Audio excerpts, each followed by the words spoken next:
আসসালামু আলাইকুম। আমার চ্যানেলে আপনাদের সকলকে স্বাগত।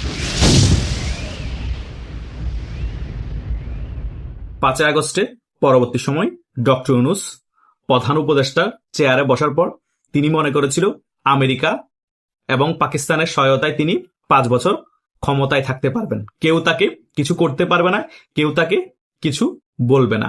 কিন্তু যখন আস্তে আস্তে করে আওয়ামী লীগ রাজপথে নামা শুরু করলো এবং বিএনপিও প্রেসার দেওয়া শুরু করলো ডক্টর ইউনূসকে নির্বাচনের জন্য, ডক্টর ইউনূস ব্যাপারগুলো বুঝতে পেরে তখন আস্তে আস্তে করে বিএনপি এবং জামাতের সাথে বৈঠক করা শুরু করলো। কিন্তু জামাত এবং বিএনপি দুইজন দুই রকম মতামত দেওয়া শুরু করেছে।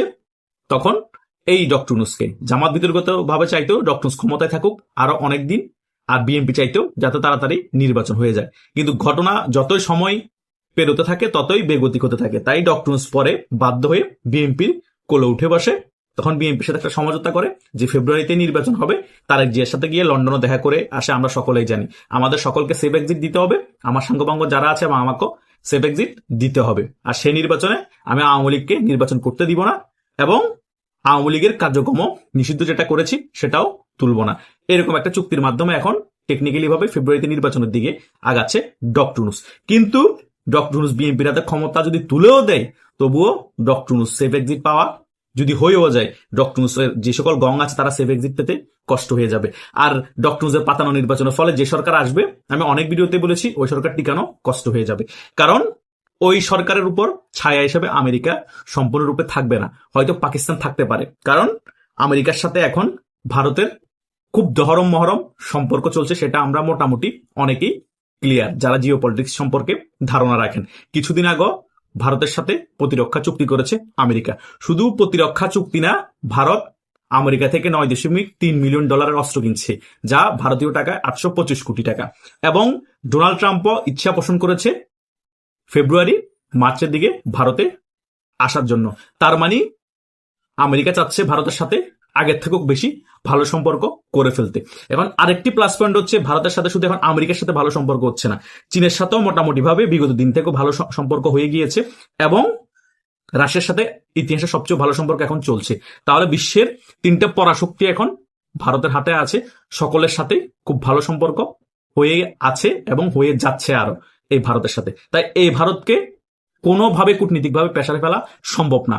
আর বাংলাদেশ একটা চুনুপুটি দেশ, আমরা যতই গালবাজি করি, এই পাকিস্তানের সাপোর্ট নিয়ে যতই পাকিস্তানের লেফটেন্যান্ট জেনারেলদেরকে আনি, বিভিন্ন ধরনের প্রোগ্রাম করি, বক্তব্য দিই এবং প্রধানমন্ত্রীকেও বাংলাদেশে নিয়ে আসি, পাকিস্তানের কোনো লাভ নেই। কেন লাভ নেই? কারণ পাকিস্তান হচ্ছে তলাবিহীন ঝুরি।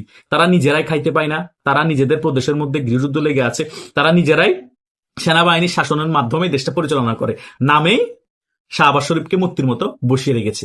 তারা হচ্ছে বেঈমানের জাত, তারা হচ্ছে গাদ্দার। তাদের সাথে বন্ধুত্ব করা মানে আমাদের নিজেদেরই ক্ষতি। তাই পরবর্তীতে যে সরকার আসবে, তারা শুধু পাকিস্তানের সাপোর্ট নিয়ে যদি ক্ষমতায় থাকতে চায়, কোনো লাভ নেই। কারণ অলরেডি আমেরিকা এই ডক্টর ইউনূসকে এবং পরবর্তী যে সরকার আসবে, বিএনপি বলেন জামাত বলেন, ওদেরকে এতিম করে দিয়েছে। কারণ আমেরিকা বুঝতে পেরেছে যে তাদের স্বার্থ যেটা হাসিল করার জন্য আমরা রেজিম চেঞ্জ করেছি, সেটা আমাদের বাংলাদেশে যেরকম ভাবে চেয়েছে ওইভাবে হাসিল করা সম্ভব না। কারণ ভারত বাধা হয়ে দাঁড়াবে, চীনও বাধা হয়ে দাঁড়াবে, রাশিয়াও বাধা হয়ে দাঁড়াবে। এদিক দিয়ে দক্ষিণ এশিয়া আমাদের হাতছাড়া হয়ে যাবে। স্বল্প একটা স্বার্থের জন্য বৃহৎ স্বার্থ আমি হারাইতে পারি না, সে কারণে ওই স্বার্থ থেকে আস্তে আস্তে সরে আসছে এবং ভারতের সাথে সম্পর্ক ভালো করার চেষ্টা করছে। কারণ আমেরিকা ভালো করেই জানে বাংলাদেশ হচ্ছে ভারতের পেটের ভিতর। এখন এখানে যদি বেশি লালালারি করতে চাই, ভারত কিন্তু অ্যাগ্রেসিভ মুভমেন্ট দিবে, তখন কিন্তু আমাদের পক্ষে লালালারি করা সম্ভব না। কারণ চীন আমেরিকাকে কখনো সাপোর্ট করবে না, রাশিয়া তো সাপোর্ট করবেই না। আবার অন্য দিক দিয়ে রাশিয়া ইউক্রেনকে মেরে চুরমার করে ফেলে দিয়েছে। বাধ্য হচ্ছে এখন ইউক্রেনের সেনারা যুদ্ধ স্থান থেকে পালিয়ে যেতে, অনেকেই সারেন্ডার করছে। ইগোর কারণে এখন ইউক্রেন যুদ্ধ চালিয়ে যাচ্ছে। ট্রাম্পও আর পারছে না, কারণ হাজার হাজার কোটি টাকার সকল অস্ত্র ধ্বংস করে দিয়েছে এই ভ্লাদিমির পুতিন। এদিকে প্রক্সি ভাবে যুদ্ধ হেরে গিয়েছে আমেরিকা, মিডল ইস্টও যুদ্ধ ধরতে গেলে হেরে গিয়েছে আমেরিকা, মোরালি ভাবে হেরে গিয়েছে ইরান যে মাঠটা দিয়েছে ইসরায়েলকে। এবং দক্ষিণ এশিয়ার মধ্যে যুদ্ধ না হলো প্রক্সি ভাবে একটা যুদ্ধ লাগানোর চেষ্টা করেছে, সেটাও বুঝে গিয়েছে চীন এবং ভারত। যুদ্ধ লাগাতে দেয়নি, বরং আমেরিকাকে এখান থেকে ক্ষমতা খর্ব করে ফেলেছে এবং আমেরিকা এখন বাধ্য হয়ে ভারতের সাথে সম্পর্ক ভালো করছে। এইটা হচ্ছে জিও পলিটিক্সের মেইন খেলা। তাই মাঝখান দিয়ে তিন হয়ে গিয়েছে কে? এই ডক্টর ইউনূস বিএনপি জামাত এরা গংরা। সে কারণে এদের এখন শেষ ভরসা হচ্ছে পাকিস্তান। তারা শেষ ভরসা পাকিস্তানের সাপোর্ট নিয়েই যতদিন ক্ষমতায় থাকতে পারে। আর ইন্ডিয়া এই শেষ ভরসা পাকিস্তানকে ভালোভাবে খেলে দিবে কূটনীতিক ভাবে। এত বড় বড় দেশের কূটনীতিক খেলাগুলোকে তারা মোটামুটি এক হাতে হ্যান্ডেলিং করেছে। আর বাংলাদেশের রেজিম চেঞ্জ করতে গিয়ে তাদের বেশি সময় লাগবে? বেশি সময় লাগবে না। এটাই রিয়েলিটি। এখন খলিলুর কদিন পর দোহাই দৌড়ায়, প্রতিরক্ষা উপদেষ্টা যিনি আছে তিনি কদিন পর ইন্ডিয়া আসে, বিভিন্ন জায়গায় উনি এখন কূটনীতিক খেলা খেলার চেষ্টা করতেছে। ভাই যতই কূটনীতিক খেলা খেলার চেষ্টা করুক, খলিলুর বলেন ডক্টর নুস বলেন, কোনো লাভ হবে না। দিন শেষে ভারতের সিদ্ধান্ত হচ্ছে ফাইনাল। 3 বছর পর হোক, 3 দিন পর হোক বা 5 বছর পর হোক, আওয়ামী লীগ বাংলাদেশে ইস্টাবলিশ হবে, আওয়ামী লীগ আবার ক্ষমতায় আসবে।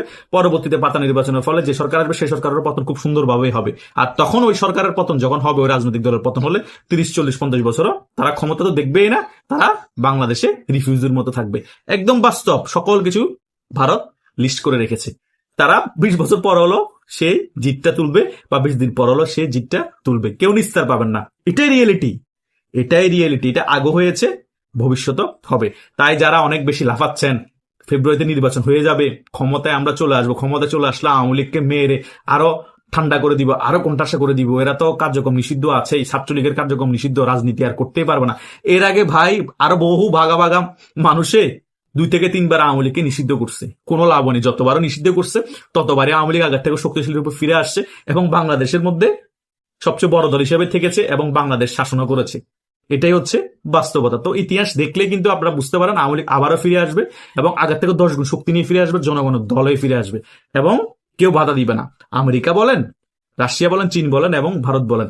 আর পাকিস্তানের বাধাতে কি আসা যায়? পাকিস্তান বাংলাদেশের যে সরকার শাসকে থাকবে তাকে সাপোর্ট দিলেও কি না দিলেও কি, তারা নিজেরা আমাদের থেকে অর্থনীতিতে দুর্বল। বাঙালি কিছু মাল আছে, টাকার কারণে চালাইতে কষ্ট হয়ে যায়। কথা বুঝেন না? মাল আছে কিন্তু টাকা নাই, মাল চালাইতে টাকার প্রয়োজন আছে, তেল কিনতে হয়, বুঝেন নাই? তাদের তো ওইটাও নাই। এটাই হচ্ছে বাস্তবতা। তাই পাকিস্তানের উপর যারা ভরসা করে আছেন এখনো বোকার স্বর্গে বসবাস করছেন। ক্ষমতায় আসেন না, ফেব্রুয়ারি নির্বাচনের পর ক্ষমতায় আসেন, তারপরে বুঝবেন কত দালের কত চাল। জনগণের প্রেসার, চুরি ডাকাতি, নিজেদের মধ্যে কোন দল মারামারি, এক্সপোর্ট ইম্পোর্ট বন্ধ যখন হয়ে যাবে তখন বুঝবেন দেশ চালানো এত সোজা বিষয় না। 19 বছর আগের সাইকেলের দেশ এখন আর বাংলাদেশ নাই। 19 বছরের আগের সাইকেলের জনগণ এখন আর বাংলাদেশে নাই। প্রতি সেকেন্ডে সমালোচনা করবে, প্রতি সেকেন্ডে তাদের মুড সুইং হবে। কথা বুঝেন নাই? পাগল করে ফেলবে যে সরকারে থাকে।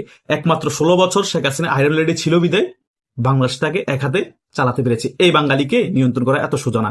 ছোট্ট একটা দেশ, 18 থেকে 20 কোটির বেশি মানুষ আছে। তো এই মানুষগুলোকে নিয়ন্ত্রণ করা এত সোজা? মতদর্শের অভাব নাই, চোরের অভাব নাই, খুনির অভাব নাই, টাকা পাচারকারীর অভাব নাই। বিভিন্ন ধরনের মতদর্শের মানুষ, বিভিন্ন ধরনের মানুষ, খারাপ ভালো মিলে। তাই কন্ট্রোল করতে অনেক কষ্ট, তবুও শেখ হাসিনা পেরেছিল। কিন্তু আর কোন সরকার পারবে কিনা সেটা আমার কোন রকমের বোধগম্য না। তাই দেখা যাক। আমেরিকা তো এতিম করে দিয়েছে ডক্টর ইউনূস এবং অন্য রাজনৈতিক দলকে, আর কত এতিম হয় সেটাও আমরা শেষ পর্যন্ত দেখতে চাই। আর ভারত তাদের খেলা জারি রেখেছে। শেখ হাসিনা ফিরে আসার জন্য যা কিছু করার তিনিও তা করতেছে। আশা করছি সকল বিষয় বুঝতে পেরেছেন। আপনাদের যদি কোনো মতামত থাকে কমেন্ট করে জানাতে ভুলবেন না। আল্লাহ হাফিজ।